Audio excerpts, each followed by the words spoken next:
Pensez à ce mot « relation ». Il fait partie de notre quotidien. Quand une relation génère des attentes dans le temps, elle porte différents noms. Contrat, association, partenariat, mariage.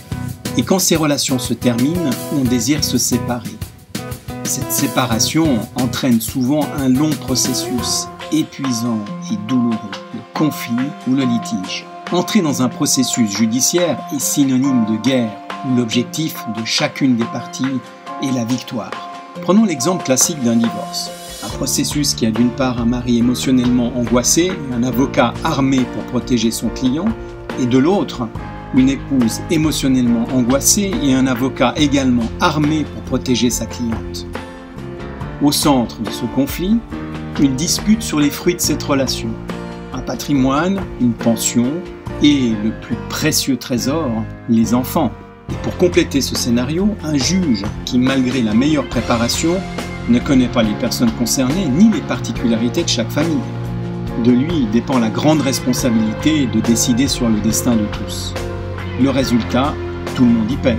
Les enfants grandissent au milieu de batailles devant les tribunaux, les parents dépensent leurs économies en payant des honoraires élevés, et la famille finit souvent par avoir besoin de suivi psychologique pour surmonter le traumatisme d'un divorce litigieux. La morale de cette histoire, quand les époux se disputent, les tribunaux ne devraient pas intervenir. Mais tout n'est pas perdu. Il y a une solution pour résoudre les cas de séparation conflictuelle sans avoir recours aux tribunaux, le droit collaboratif.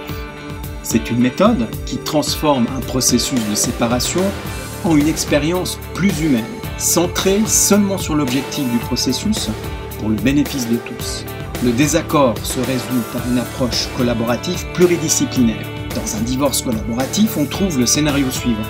Mari, épouse, avocat collaboratif et, si nécessaire, professionnels de la santé, de l'enfance et de l'adolescence, de la finance, travaillant tous ensemble par le dialogue et le consensus au profit de la famille. Parties et avocats signent un accord par lequel ils s'engagent à ne pas agir en justice et à travailler en équipe par le dialogue dans la recherche d'accords.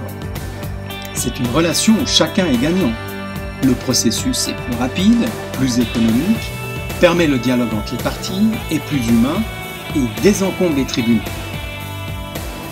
Le droit collaboratif est né dans les années 1990 aux États-Unis, d'un avocat fatigué de travailler dans un mode stressant et dépassé pour la résolution des conflits familiaux. Aujourd'hui, il y a des professionnels qualifiés prêts à travailler en droit collaboratif dans différentes branches du droit, familial, civil, commercial. Ils sont plus de 22 000 dans le monde, y compris en Suisse alémanique et romande. Vous aussi pouvez être client ou professionnel reconnu, habilité à travailler en droit collaboratif. Vous voulez en savoir davantage? Consultez notre site web www.droit-collaboratif-roman.ch.